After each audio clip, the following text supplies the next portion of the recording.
Nabotama et Nabotama la Koufa le même jour de ma naissance. Oh. N'était pas intelligent. À l'école. À l'école. C'est me comme 9 mois. Après 9 mois, boti na pe normal. Après moi na koufi. OK, bon mort ni. Ozongi bon moi na koufi. Manifestation et esprit de mort na kaka na libota papa. Ne ba lebeti kano. Et bembe ya mwana. Et uti na se amaye matilko. Et kiti na se. Célibat na kata famille. Et na famille na biso soko yo kuti bala baso babala. Kobala. Na mbongo. C'est tout un combat. Kati manzaka bala nyonso. Babi botoka luka protection wapi na village wo. Ba comme na village bazozo ya la biso nini mama. Ba la biso poso akoba na mabela jaune.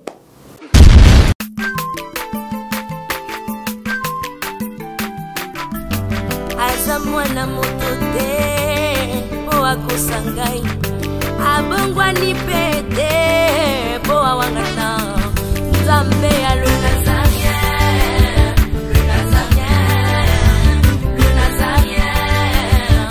David Nzamba ayebana kitoko koma mokondima atako babakolaki mafuta na mosakolima lelo yayo bolingo ebateli le Nazarien lipamboli oyo monana katembeni mama kantelobi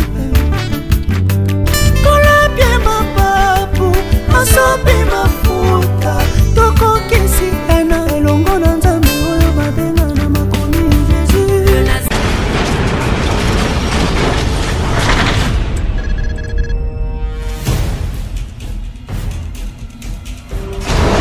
Naolia bakiti na ba mesa. Ah. Atanya ukondoko. Namona yo. Achayo na mwamba. La minito na kata pena katikata saga fufu. Oui. Alors est-ce que tu bonjour. Boni. Et l'autre côté, et puis qu'il y a mon bureau à travailler tes micros. Donc dès que ça on a galère na niveau 0. Tout ça la boy. Moi il naza mbongo vraiment mingité. Mais nazo tchela bino moi mukio naza nango na agence moko boy Nazareta. Sarita qui dit sérieux. Oh. Maman, comment est bon donc yo pesa au fouti mbongo kuna partir à poto biso to ya to jubilo. Na bengi ya Scotty. Agence moi ifongami comme nango Nazareta. Na kufie. Agence lisusu. Naka sansu mulongo kuna. Pour cela susu. Kuna eza mamba mulongo te. Yesi afuti mbongo kuna partir à poto biso tozoke ko récupérer biloko oli. Ah tika boyeko. Yeso mona makama bongo na monte. Bat papesi mbongo kuna biloko ko récupérer biloko oli na agence. Ezalaka. Mais yango ibandi. Maman. Leki nanga yebisi ngai mena ndimite. Na lingi na mona ki mona mbeso. Poli kamba boye. Na monde na ne salamate. Maman yebisa ngai. Bapesi mbongo kuna biso to récupérer biloko ko lia awa. Ya solo boutique Nazareta. Ezali boutique ou ezali à distribution ya produits alimentaires. Ah! Nasali poto sunga bandeko oyo même ba oyo bazana na peu de ressources comme la boîte bandeko on bazana niveau à Kinshasa même avec un petit rien. Donc à partir à $10, $15 donc so na mbongo te ndeko na poto ko sunga yo a ozika biloko ko lia. Eh maman Nazareta Nzamba pambola ya bakise mikole belé awa na sena mokili. Et bongo awa tozawa poto yeba adresse awa. La boutique Nazareta est ici à Obungate, Toza sur avenue Monkoto numéro 1, direction Elengesa. Face à face na église catholique Saint-Vincent. Ah, direction Elengesa, Monkoto numéro 1, à face à l'église catholique Saint-Vincent. Ah, Saint-Vincent d'école. Bon numéro de téléphone, vous avez monté déjà vous avez nango, vous avez 3 numéros pour Paris, vous avez un numéro pour la Suisse, vous avez un numéro pour la Suède. Ah! Non, non, non, non, non, non. Nazareta. Vous allez la Congo Sili. Julia. Ngana kangisa kia fufu. Eh, ya modé, yo bandika na fufu. Oui. Pour la Nazareta, tu as un système en bimbi. Nambongo Shingo. Bon, ok. Vous allez Silio. Sarita qui dit sérieux. Abongwa ni pete po awangata Nzambe ya le Mbote, bonjour, shalom, nabandeko nyonso, oyo bazolanda biso, merci pour la fidélité nabino, na www.nazarientv. Merci parce que vous avez vraiment ébélé ya kolanda biso, vous avez ébélé dans le monde entier, vous êtes fidèle ya kolanda www.nazarientv comme je viens de le dire. Merci, na pamboli bao nyonso bazolanda biso, tika ete kimela nzambe e umela o mabota na bino. Lelo toza na rendez-vous munene, émission munene ya témoignage. Oyo bosepelaka vraiment kolanda parce que émission oyo permettra bino bozala édifier na bandako na bino parce que ba témoignage nyonso elekaka awa ezalaka pour que gloire ezonga na kolo Yesu Masia.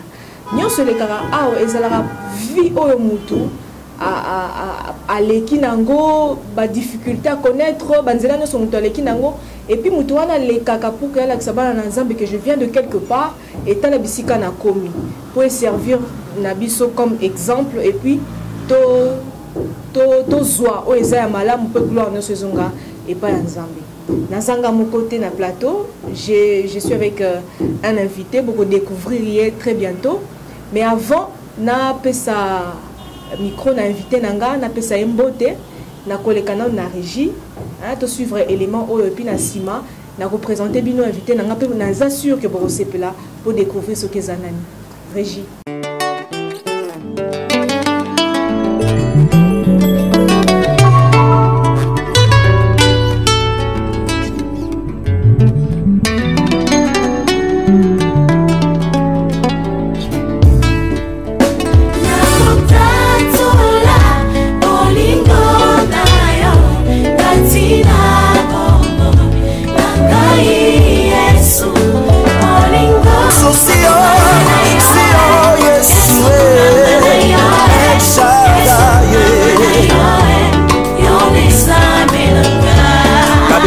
Kabango banzambe lelo basuka wapi uzali seko na seko libela kasi kiti na yo ya bokonzi eumela libela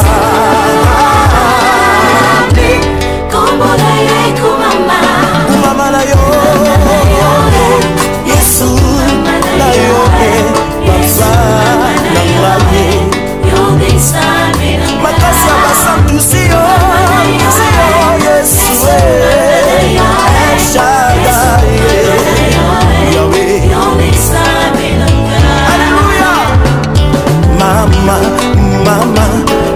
Merci, très chers téléspectateurs. Nous assure que élément où il est qui n'a régi.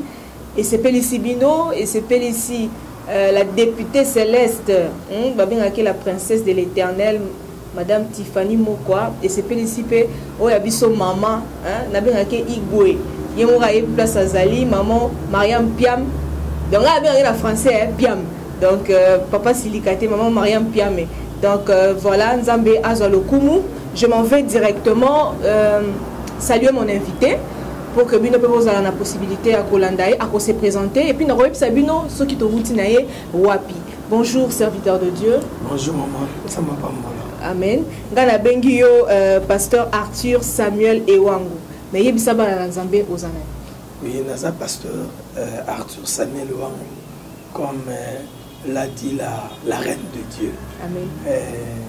Naza pasteur ya église Trône de Grâce et ça na commune Kimbanseke na route Mokali avenue marché numéro 52.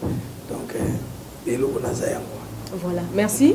Voilà, merci pasteur Arthur. Toza awa pona côté athée, toza awa pona lisolo songolo pakalate mais pour un témoignage. Nazo rappelé na bana nzambe bazolanda biso que ce n'est pas la première fois.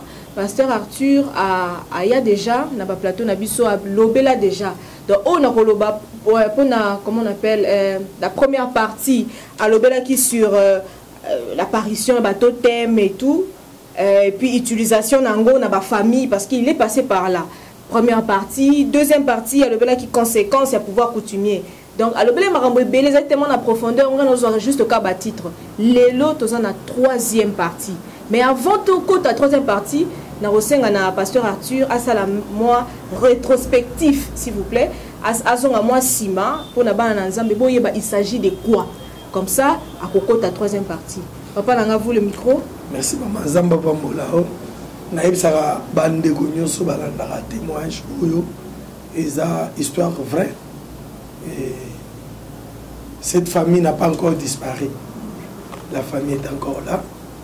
Génération oyo et qui avant génération na biso etikali na survivant ka moko.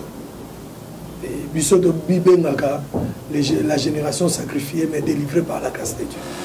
Voilà. Papa ton ozolo ba biso wana ozolo bela biso ça veut dire ngai na bandeko nyonso bazaka tali bota na o bandimeli Yesu.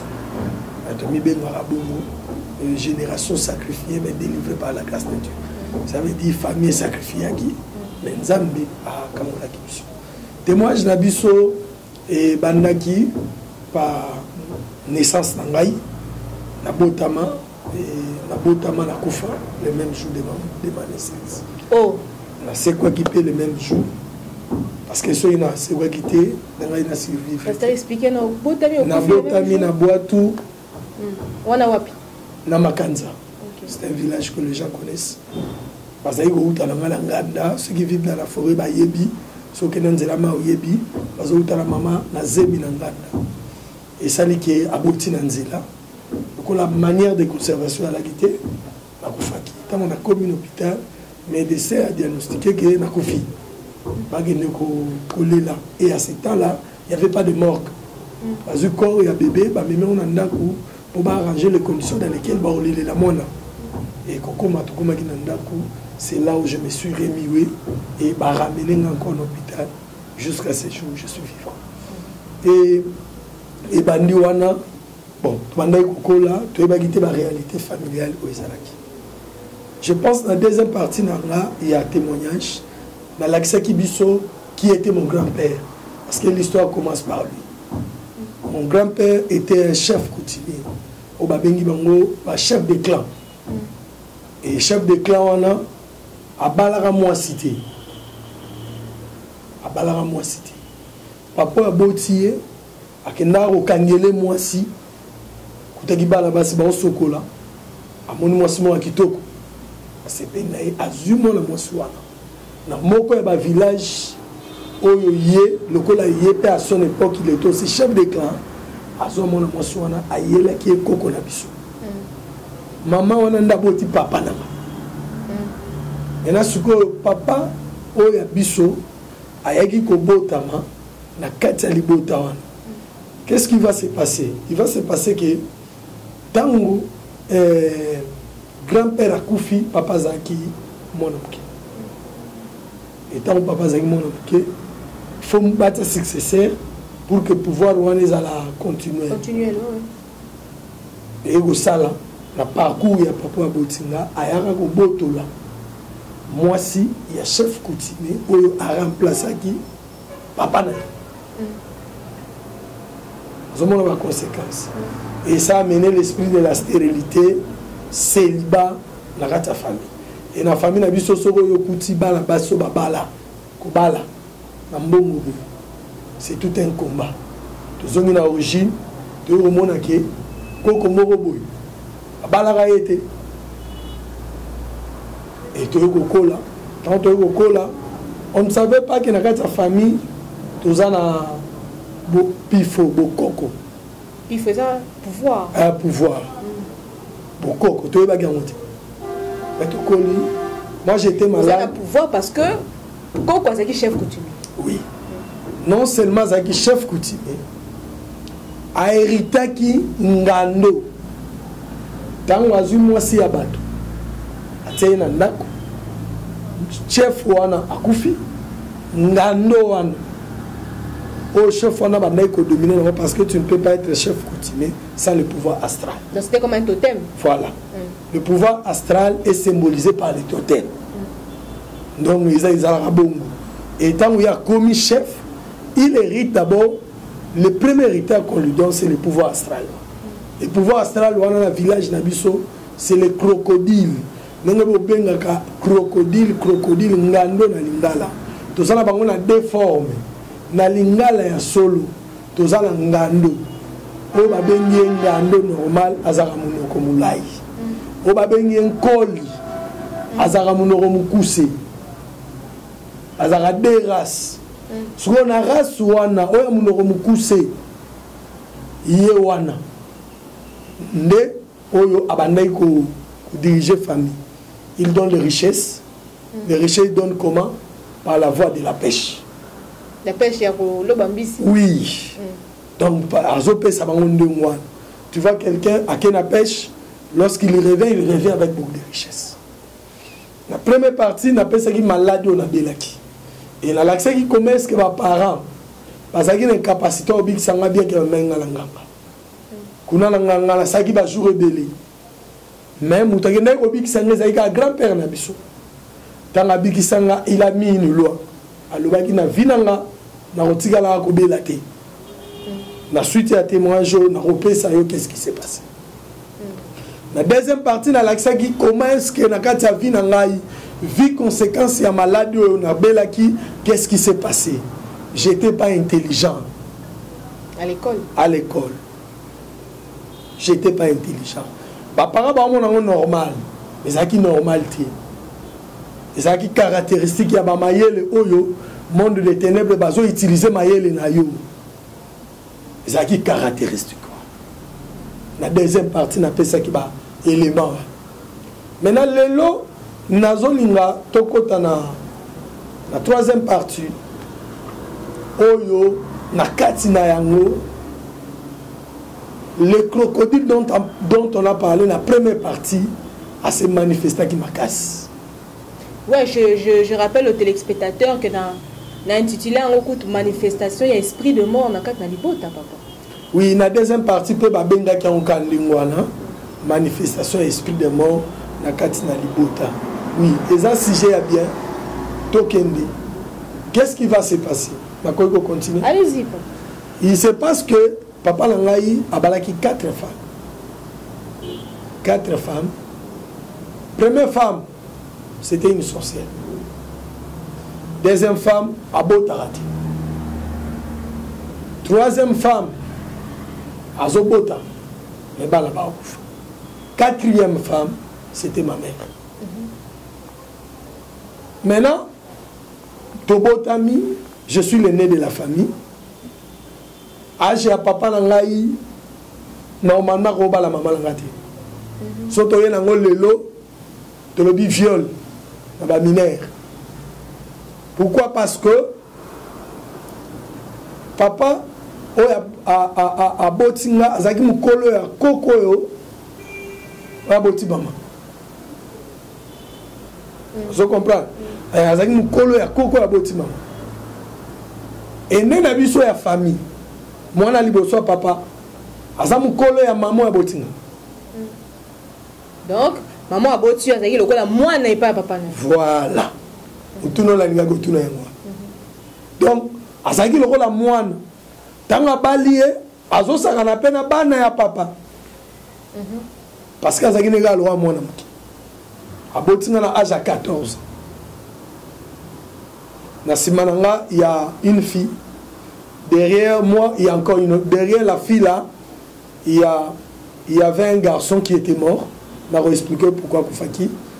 Et derrière les garçons qui étaient morts, il y a une fille. Et derrière la fille là, c'est là où est basé le grand témoignage de mon troisième partie. Ça veut dire, papa la 4 femmes na yoana. Na yebisio ke agina mwasi moko abandai go botate. Mais c'était la femme la plus aimée de toutes les femmes. Pourquoi? Parce que moi souana ba sacrifier ki ko bota na ye. Tango ba balié. Ba sacrifier ko bota na ye. La première femme était un sorcier. Cette femme qui était sorcière a outi na sorcellerie na ye na famille na ye. Aye kokoti ya sorcellerie na ye akuti pe mobali ya bali na kati ya famille ya bali bondoki pe saini ezali asangisi bondoki wa. Maintenant baye kozwa troisième femme oyo azobota bana mais les enfants sont déjà sacrifiés ba permettre aux azeb c'est me comme 9 mois après 9 mois boti na pe normal après un mois na kufi OK boy mort ni ozongi boy mois na kufi Mais pasteur Arthur, est-ce que on les a et comme on rappelle ma botte c'est un peu normal, mais tu pas rose à la botte oui, c'est là lié à sacrifice tout le songolo. C'est la science qui dit ça. C'est normal. Et quoi il arriver que mutu azuize à ça fausse couche. Mutu azuize à botte be morne. Mais ce qui est commis répétitif, une personne consciente doit se réveiller. Mais pourquoi cela arrive-t-elle? Maintenant, maman a botinga. Quatrième femme. Quatrième femme. Na okola, et par amener les athées. Que comment la période moro, papa le rôle a zagi pécheur, tu as une crise. Il y a bengi kwanga, n'engé comme en Égypte. Nous allons côté en Égypte. Jacob a zubandeko, il y a Joseph Fatimba en Égypte. Pour pas que Luka kwanga. C'est ce que mon père avait fait. Azui maman, azui première femme naï. Na maman, na débat na ya première femme naï. Atindi bango, pas que ne somba kwanga. Ba ke na bango pe bien. Ba ke ba sombi kwanga. Ba ye na kwanga. Même kolo ba koma na mboka. Bitumba est éclaté. Entre la première femme et ma mère. Bitumba, je ne sais pas comment t'expliquer. Parce que mon père aimait beaucoup de femmes. La stérile. Et la sorcière. Non, non. Et ma mère. Ok. La stérile, la qui deuxième. La stérile, la qui deuxième. Maintenant, tant que papa a intervenu pour attaquer la carte à libota. Moi, soit dans le lobby, papa côté lima, maman. L'histoire commence. Moi, on a eu un mobile qui provoque des problèmes. Aïe, on a poison. Amélie. Dans Amélie, poison. Akoufi. Oh, c'est un jeune homme. À ce temps-là, moi, je pouvais avoir 5 ans, 6 ans. Mais il y a déjà, il pouvait avoir dans les 20 ans, 25 ans. Il y a ma case. Il y a des femmes et des maisons. La femme sorcière dira à ma mère ceci. Ngana olela. Lokola na olela lelo. Yo na vi na yo. Okotikalaka kozalaka na mwana ya mobilité.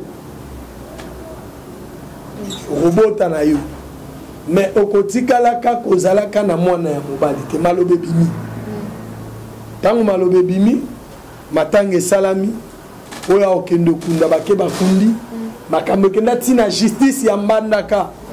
Baba samba poka bazo akimia na kati ya femme. Et on a la séparation. Mais regarde comment le diable opère. C'est un hasard très mystique. Maloba wana muto aloba yango n'a rien à voir avec ma mère, n'a rien à voir ni avec mon père. Il s'est fait quelque chose. Il s'est fait que maman a commis sur la boti mwana mwasi. Nenge na betelo lisolo, oya laninga za mwana mwasi. Mais oya landi mwana mwasi wana zaki mwana mbali akufi. Abotiye akufi. Mwana mobali wana abotami akufi. Bake bakundi. C'est normal. Ndengo lobige c'est normal. Ba ko bota mwana mwasi. Mwana mwasi abotami à vivre. Azati lelo, c'est une servante de Dieu. Son atangi kombo na ye, la princesse tu fais la connaît très bien. Azo vivre elle. Maintenant après cette jeune fille, il s'est fait que maman a couffé là 7 enfants. Et les 7 enfants là, baza bana ya mibali. Bana mibali. Walanda qui la fille a botami akufi. Akufi à l'occasion de quoi? Il s'est avéré qu'Abeli Roujol, toke na maman et mo ba traité, to trouvant normal les aki malades. Akufi toke to kundi na kintuka.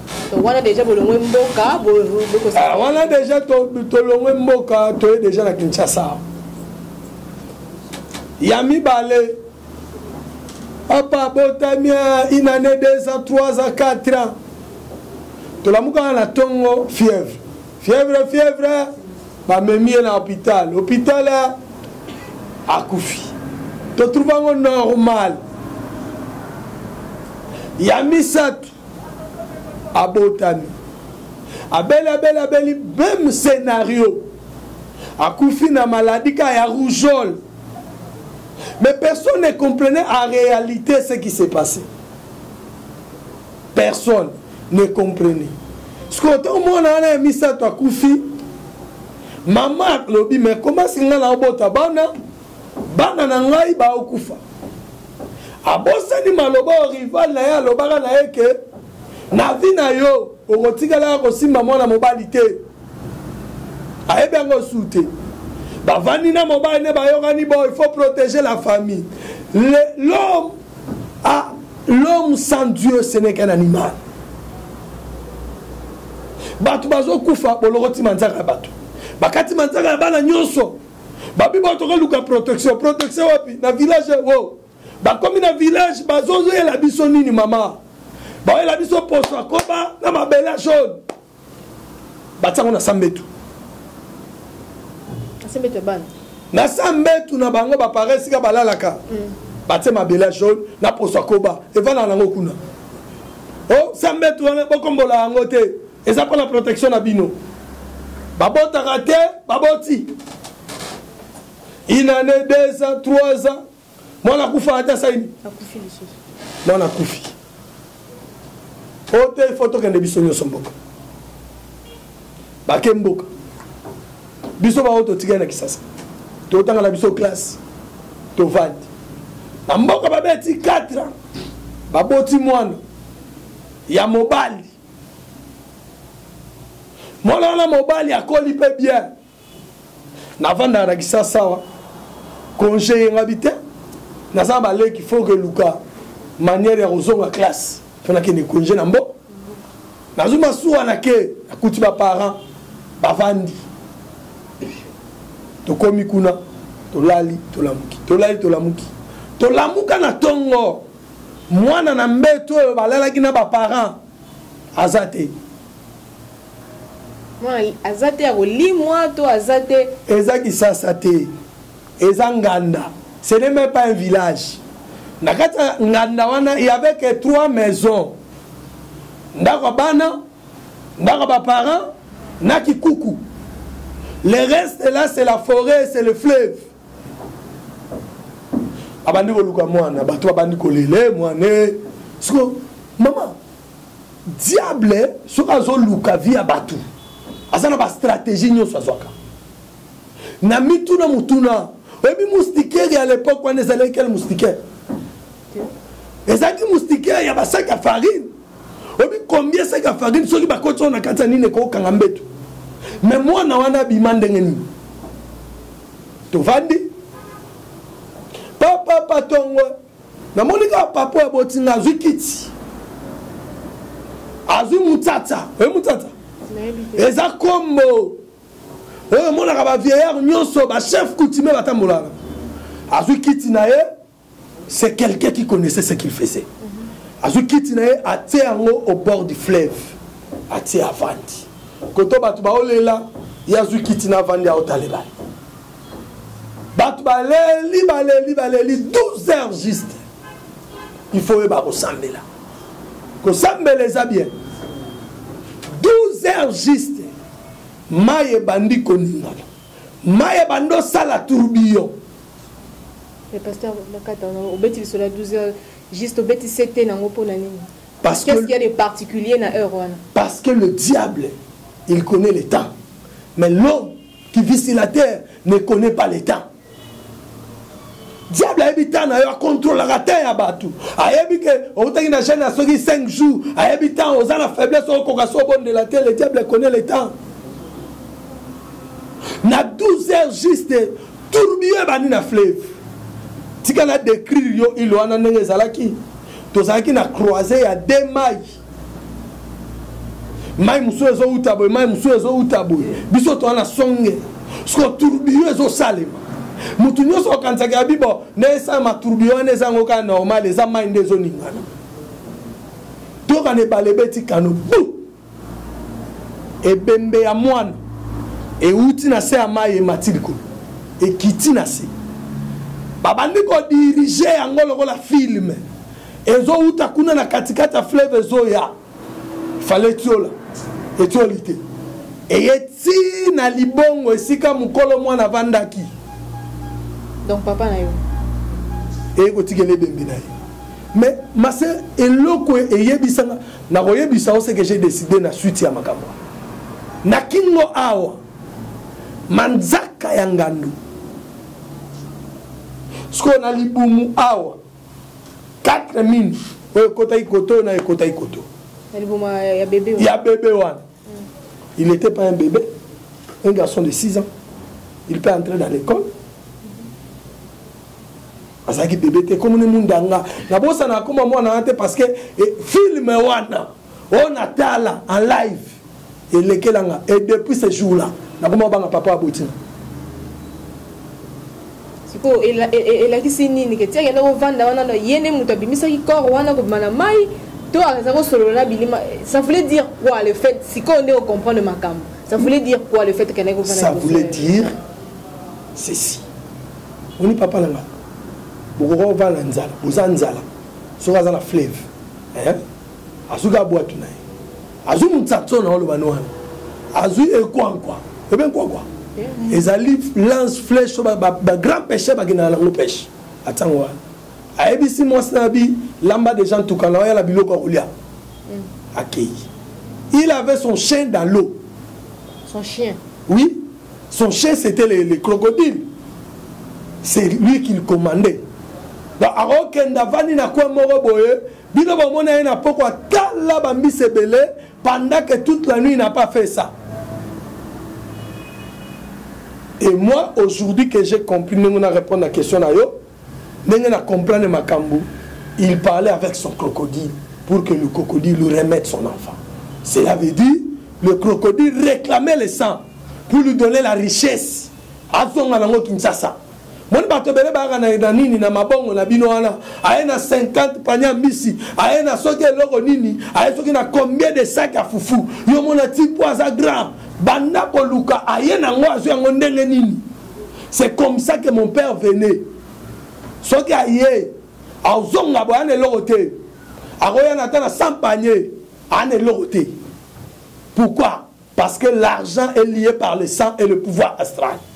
Ne loko bato belé basana ngolelo bato belé basana ba kodia basana ba nzete basana ba mbongo moko boy mystique abike non na mbongo c'est la pauvreté. La vraie richesse se trouve dans l'Éternel. Mutu azana mbongo bien c'est celui à qui l'Éternel a déposé la bénédiction.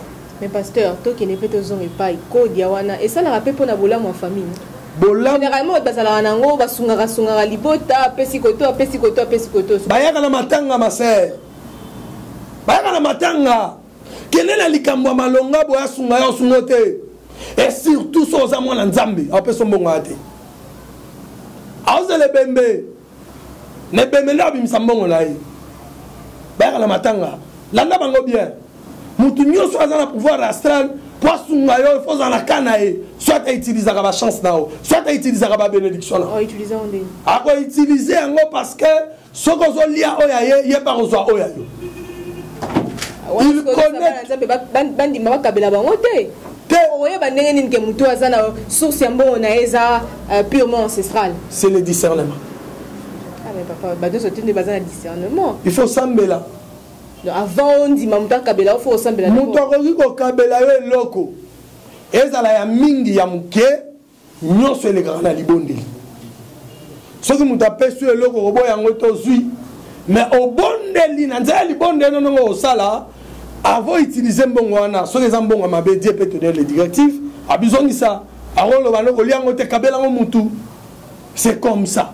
Ce que tu reconnaître ndenge nini bato yo basalelaka bambongo wana ya à part le fait que babimisango kana bamatanga. Bon, pour reconnaître bango d'abord, il faut otala identité à mutu zo kabela mbongo. Asambelaka. Ce qui asambelaka.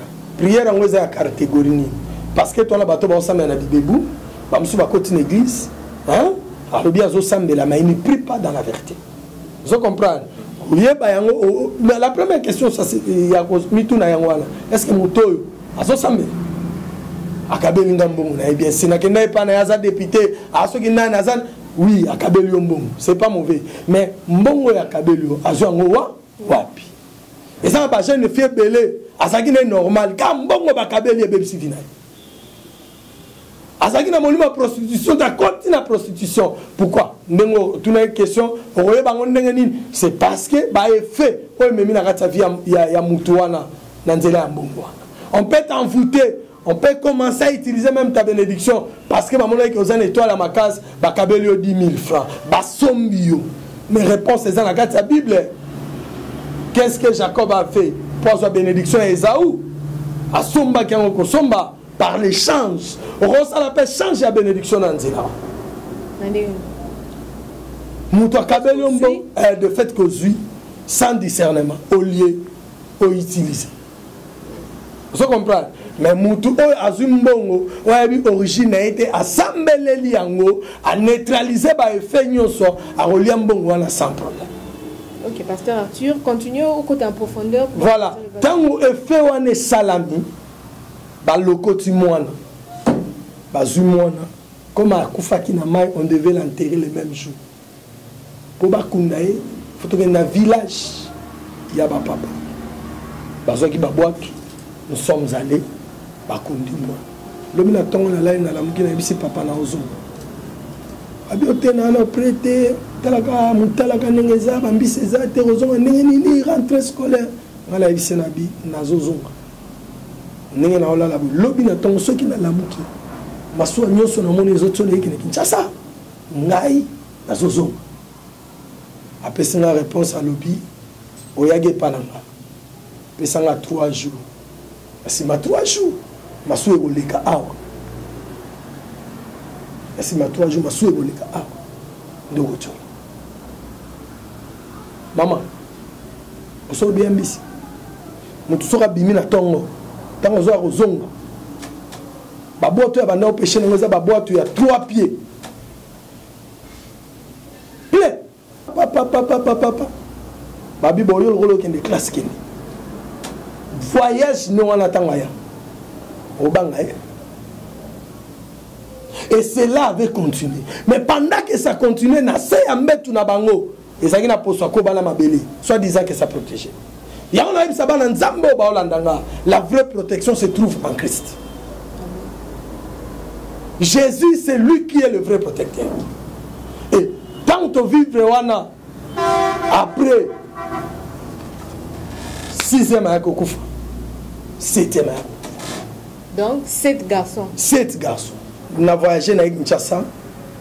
Débat la balandani. 6e na 7e. Maintenant, mon frère, Bible lobby, vous connaîtrez la vérité et la vérité vous affranchira.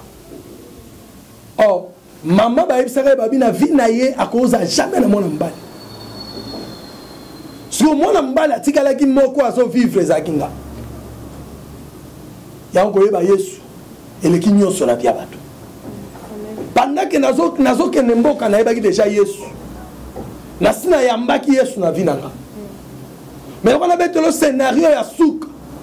On a reçu Sabana Nzambe que la Bible ne trompe pas, la Bible ne trahit pas. Quand Dieu est en vous, le diable ne peut pas dominer sur vous. Il s'est fait que na pokwa moko tovanda tolia. Tozolia na utaki église. Tolia. Tolia na petite soeur la nina na sima. Wane vous allez la 4e partie peu dernière. Tolia. Et vous allez on salé. Yaya pianga musu na pese musu. Yaya pianga musu na pese musu. Aolia. Pa. Pesa nga yesili. Asiliki. Ko silika siliki mutu na seku. Bakene l'hôpital akufi. Bakene la mort alamuki. Après un temps, ba même l'église. Ba bandi ko chasser esprit wana. Esprit wana est esprit anan. Esprit ya grand frère ya kufa ki on a beta ki lisone bandela. Oya kufa na village wa melaka poison. Alobi boye. nayaki mpo na ye te nayaki nde koluka Arthur andinga et à ce temps là nga nayebi déjà Yesu nauti pe prière na nga nazokondane mutu ala bakende nga akende na prière te te bien aimé koni moko epelisaka moto te koni moko etikala jamais kopelisa moto mais tu as toujours besoin de quelqu'un qui kosunga na kati ya prière. Cet esprit là eyaki écoutez nga pe wana na olia ndenge to bana olia la petite sœur était sans Jésus, moi j'étais avec Jésus. Et quel côté les points nini mission ya esprit wana ezaki pa na était ezaki ne pas na ngai. Or à moi il y avait une autre personne qui préparait aussi sa mission et cette personne là c'est Jésus-Christ de Nazareth. Amen. Donc cette personne là c'est Jésus-Christ de Nazareth. Je crois que Tokomi na souka un témoignage au la troisième partie.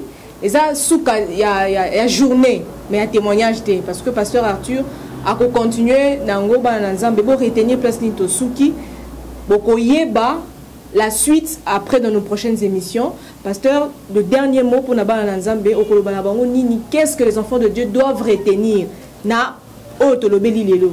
Oui, et loko nazo senga bango basambela. Mutula mutu esika zali so landi témoignage o dans la réalité à vinayo. Sambela. Et tant au Sambela, je pense, nous avons visité. Il n'y avait pas autre chose. On n'avait pas invoqué une autre personne si ce n'est que la personne de Jésus-Christ. Il y a un Sambela. So Sambela na yo morote. Luka bato ba reçu la prière pour que vina yo et s'en sortir dans la condition aux anam. Oui, so za poso benga biso na plus de 143. Nous avons 7, 11, 34, 191. On a reçu au bien, plus 243, 89, 41, 22, 846.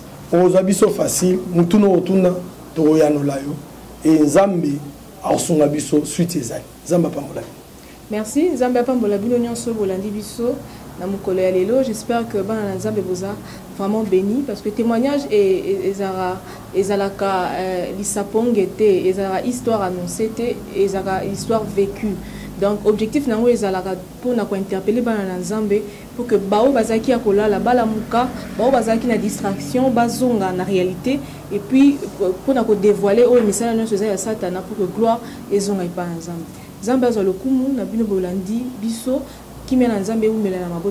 Merci la fidélité Nabino na www.nazariantv.com.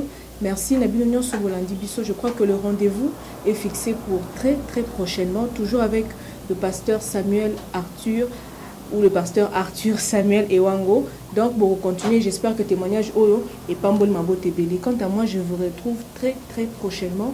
Merci à Alain Kiakala qui était derrière la caméra. Merci beaucoup, portez-vous bien et au revoir.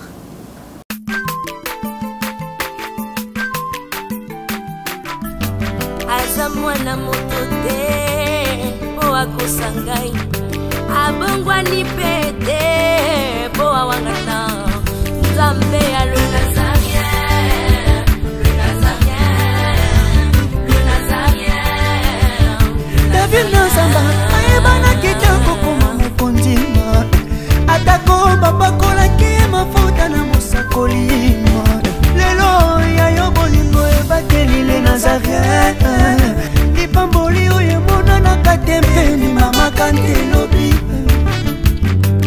kolapie mapapu masope mafuta tokokisi